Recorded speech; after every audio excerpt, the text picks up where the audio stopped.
Alright guys, welcome back to the shop. It's a beautiful spring day here. The trees are starting to leaf out and actually some blooms on whatever that is, some kind of, I don't know, wild cherry tree or something like that. And today I have to heat treat some stainless blades. A couple orders that need done here, so I have to do that. And what that includes is getting some dry ice, going to town for some dry ice, because that's a necessary part of the heat treating process, and I'll explain that. That's the main gig here today. I also need to gotta get some chicken or some food for my chickens, and I think I'm gonna get some bootlaces too, because I think I've got about as many knots as I can get in those. So I think I'm gonna get some new bootlaces too. So my dry ice transportation cooler, grab that here. Alright, so we're back. And the pieces of steel that I'm going to be heat treating today are this AEB-L kitchen knife, and then I have to grind out an outdoors blade, a modified wilderness buoy as I call it, one model that I make as it were, and then we'll be heat treating these. So this is CPM S35VN, which as far as I know is the only knife steel, actual steel that was developed for knives. Most of all these other steels that we use for knives were not actually developed for knives. Interesting, but fun fact. Obviously they make really good knives if worked and heat treated properly. And these are the only two steels that I know of that are high alloy stainless, or stainless is high alloy, that can be appropriately heat treated with sub-zero quenching. And sub-zero, we're talking about down to -90 or 100 degrees. Not to be confused with cryogenic treatment, which is much colder, down around -300 degrees, and that is generally, most of the time, achieved with liquid nitrogen. Whereas obviously the dry ice slurry that we're going to mix mineral spirits with dry ice, it'll get it down to about -100 degrees, which is sufficient, appropriate for these steels. You get into something like 440C, S35, or excuse me, S30, even D2, different steels. That's not a stainless steel. What are some others? 154 CM. There's lots. ATS34. Those all really need cryogenic treatment to achieve what the steel is capable of. Now you can go heat treat it, without that, but you're just not going to get what the steel is capable of, and you're not going to get the potential out of the steel, which begs the question, why bother using the steel if you're not going to get what it's supposed to do? So that's kind of the reason behind it. So that's why I only use these two stainless steels, because currently I don't have cryogenic capabilities. Now that's not too hard to achieve. You can get a dewar, which is the name for the container that you keep liquid nitrogen in, and you could go from there. Liquid nitrogen itself is not very expensive, but you do have to have the appropriate container for it. Like I say, it's called a dewar, D-E-W-A-R, I believe. In most places you go buy liquid nitrogen won't give you any unless you have that appropriate container. It's a pretty ubiquitous material. I just haven't got into it yet. I don't really do enough stainless blades at this point, and probably never will, to seriously warrant that. I don't know, but that's where I'm at right now. So let's get this ground out and get to heat treating.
So what am I doing here? I am wrapping or encasing these blades in stainless steel foil.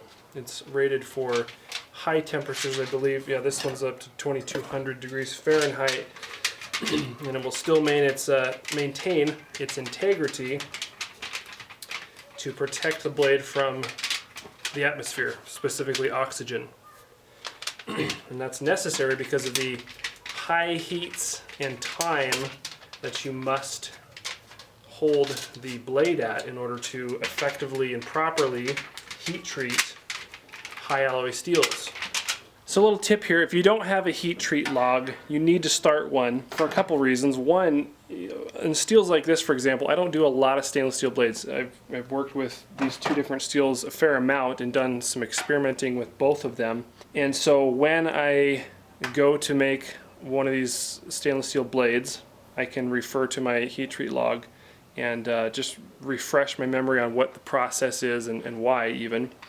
And so I have a heat treat log here. And then and the second reason is when you do have a steel that you do extensive experimentation with and trying different heat treat process to get the results you're after, having that all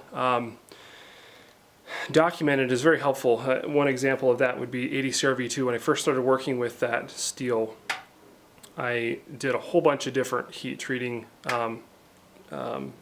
regimens on it, and really just trying to dial in how to work with the steel and learn some stuff about the steel, and that was good. So I have all that documented, and I can refer back to it anytime I need to check something or tweak something or something like that. So it's just a good idea to have a heat treat log no matter what. Okay, so I have the AEB-L stainless blade in there right now, and on that particular steel, it's common in what I'm doing here is I'm doing an initial temperature hold at 1560 degrees for 15 minutes to gain equilibrium, as it were. I believe that's the right terminology. I'd have to go back and check. But then once you've done that, you ramp it up to the austenizing temperature, which is 1975 degrees, which is also what I'm going to be austenitizing the S35VN at. And so once this 15-minute hold's up for the AEB-L, then I'll go ahead and stick the S35VN in, and then we can do the appropriate holds on each of those and quench, and we'll go from there. Okay, so you might be asking, where does the dry ice come into all this? Well, that's a good question, because what happens with steel is that there's a particular temperature. Everything we do with steel has to do with temperature and time, and how we utilize both of those tools in conjunction with each other to achieve what we're trying to do. And there's a specific temperature at which martensite within the steel, which is the hardest version or hardest state phase, that's what I'm trying to say, of the steel, and that's what we're trying to achieve out of the quench. And there's a particular temperature at which that starts after you've quenched the steel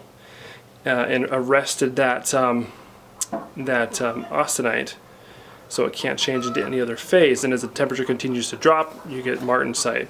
But there is also a temperature at which you get complete martensite.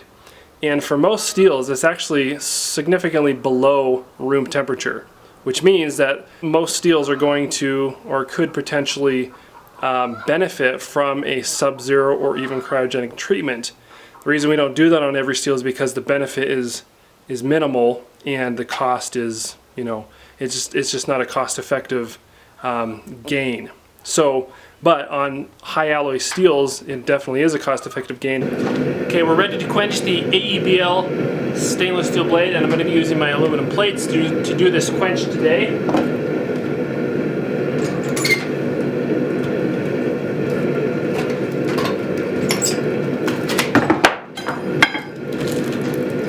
Now, the reason for the aluminum plate quench is mainly to help keep the blade straight when you're working with thin cross sections. The stainless or the aluminum plate quench is actually comparable to, I believe, like an 11 to 14 second oil quench. And so the reason we do it is not because it's super slow, but because the pressure and the even heat conduction helps keep the blade straight.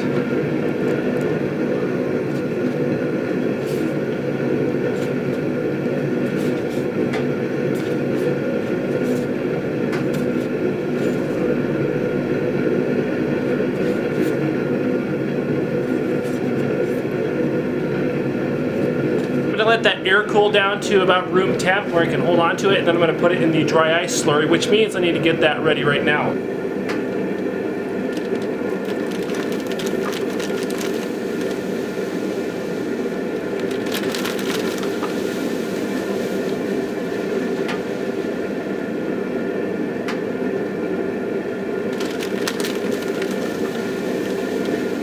Now the AEB-L steel does not have to soak, if you will, at that sub-zero temperature. It just needs to get down to that temperature, but I'm going to just leave it in there anyway because I'll have to let my kiln cool down so I can temper the blades. And anyway, we'll go ahead and stick in the S35VN once it reaches its soak time. We'll quench that one in oil and go from there.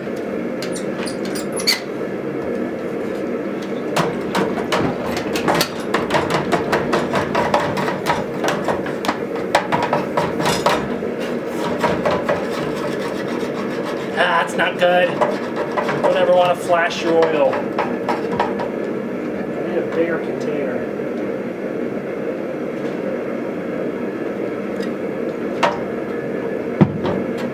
So what happened there is I was unable to get this knife out of the foil quick enough to quench it when it was in the foil. So what I ended up doing, after repeating the process, somebody's yelling at the door. So after repeating the process, what I ended up doing was taking the knife out, pulling it out of the foil packet, and putting it back in, bringing it back up to temp.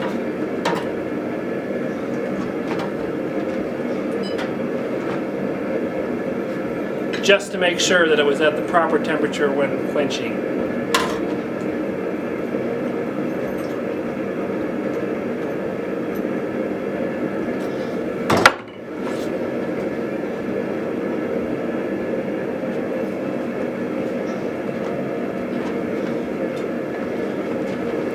Okay, so that's quenched. I'm gonna let it air cool down to room temp or ambient temperature and put this in the dry ice. And then once my kiln is cooled down to below the necessary tempering temperature, we'll go ahead and put those in. Anyway, that's gonna be it for today, guys. Appreciate you coming along. Thanks for watching, and stay tuned for more videos. We'll see you on the next video.